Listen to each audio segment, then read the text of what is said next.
Hi friends, welcome to my channel. ఈరోజు నేను palak paneer ready చేస్తున్నాను. దాబా స్టైల్లో నేను ఈ కర్రీ రెడీ చేస్తున్నాను ఫ్రెండ్స్. ముందుగా మనం స్టవ్ వెలిగించుకొని కడాయి పెట్టుకొని 1 స్పూను ఆయిల్ వేసుకుందాము. మనం పాలకూరని నూనెలో మగ్గబెడతాము.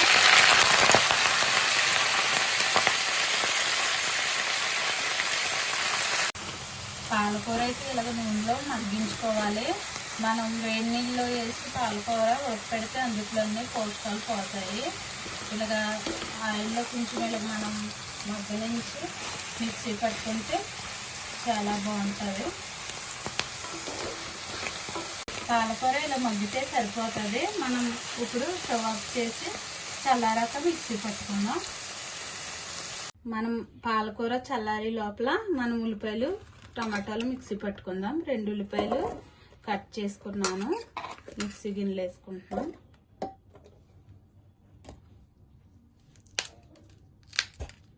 మూడు పచ్చిమిర్చి,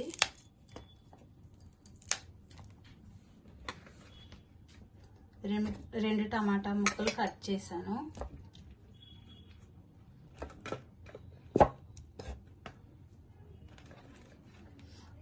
అల్లం, చిన్న అల్లం ముక్క, కొన్ని ఎల్లుల్లిపాయలు, దాల్చిన చెక్క, యాలకులు, స్టార్ పువ్వు, కొన్ని లవంగాలు 4. ఇప్పుడు మిక్సీ పట్టుకుందాం. ఉల్లిపాయలు ఇలా మిక్సీ పట్టుకోవాలి. మరి పేస్ట్ లాగా కాకుండా ఇలా బరకగా పట్టుకోవాలి. ఇప్పుడు మనం స్టవ్ మీద కడాయి పెట్టుకుని 2 స్పూన్లు ఆయిల్ వేసుకున్నాను. ఆయిల్ అయితే వేడయింది. 1/2 స్పూన్ సాజీరా వేసుకున్నాను.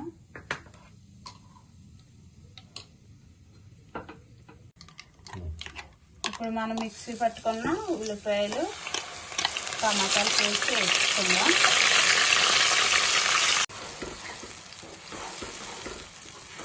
ఇలా కలుపుకోవాలి. ఇలా మగ్గేటప్పుడు 1 స్పూను సాల్ట్ వేసుకుందాం. తొందరగా మగ్గుతుంది. ఉల్లిపాయలు మగ్గే లోపల మనం పాలకూర మిక్సీ పట్టుకుందాం. కొన్ని జీడిపప్పులు కూడా వేసుకుందాం, 1 5-6.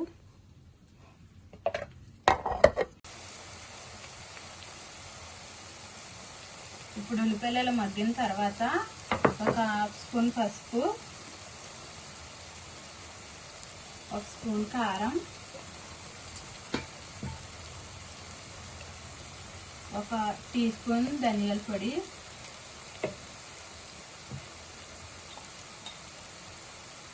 1 టీ స్పూన్ గరం మసాలా వేసుకుని కలుపుకుందాం.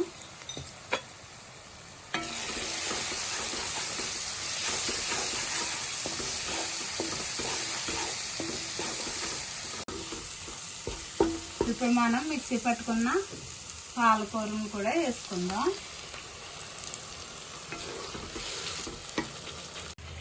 ఒక కప్పు వాటర్ వేసి కలుపుకుందాం.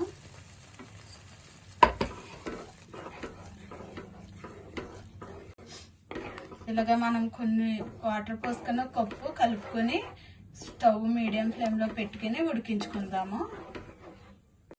ఇది ఇలాగా దగ్గర పడిన తర్వాత మనం ఇప్పుడు పన్నీర్ వేసుకుందాము.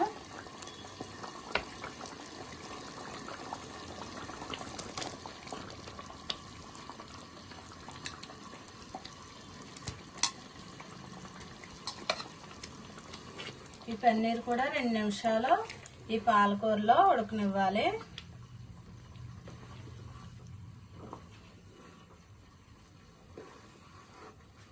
స్టవ్ మీడియం ఫ్లేమ్లో పెట్టుకుని ఉడికించుకుందాం. ఇది కూడా ఇలా ఉడికిన తర్వాత మనం ఫ్రెష్ క్రీమ్ వేసుకుందాం, 2 స్పూన్లు.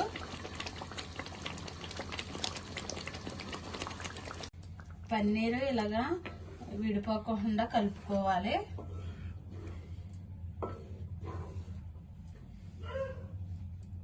మనం కస్తూరి మేతి వేసుకుందాము. ప్యాన్ పై వేడి చేసుకుని వేసుకోవాలి.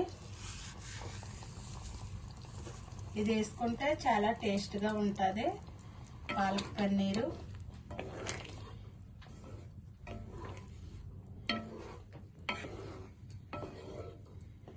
ఆయిల్ అయితే ఇలా పైకి తేలింది కదా, కర్రీ అయితే రెడీ అయిపోయినట్టే. ఇప్పుడు మనం స్టవ్ ఆఫ్ చేసి దించేసుకుందాం. ఇలాగా రోటీలోకి, చపాతీలోకి, పూరీలోకి కూడా చాలా బాగుంటుంది పాలక్ పన్నీరు. నచ్చితే మీరు కూడా ట్రై చేయండి ఫ్రెండ్స్. నచ్చితే లైక్ చేయండి, షేర్ చేయండి, సబ్స్క్రైబ్ చేయండి. Bye friends.